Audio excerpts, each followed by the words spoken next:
Inaresto ng mga otoridad ang isang lalaking may kasong qualified rape at tinaguriang top 9 provincial most wanted person sa Cebu City. Nakibalita dyan si Patrol Woman Judith Nicanor.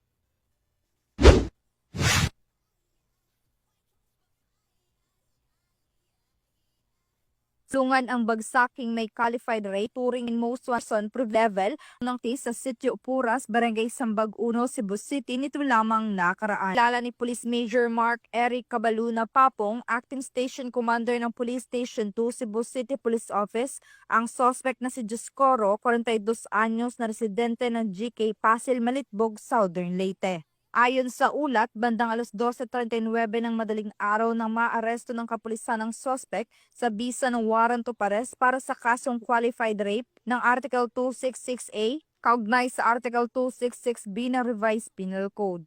Samantala, kasalukuyang nasa kustodiya ng Police Station 2 CCPO, custodial facility ang suspect para sa dokumentasyon at tamang disposisyon. Magandang araw sa ating mga kababayan.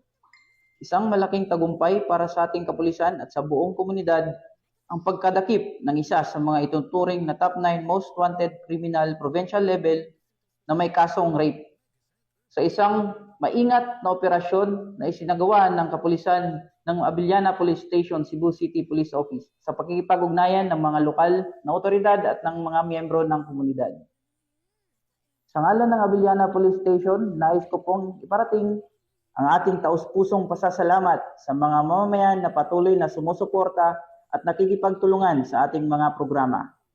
Ang inyong tiwala at kooperasyon ay malaki ang naging bahagi sa tagumpay na ito.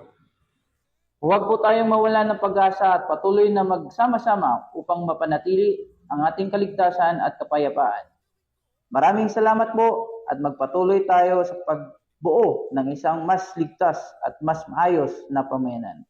Ang matagumpay na pagkasakote ng suspect ay bunga ng pinagsanib puwersa ng PS2 CCPO, Cebu PIT RIU 7, PIU, SLPPO at Malitbog MPS.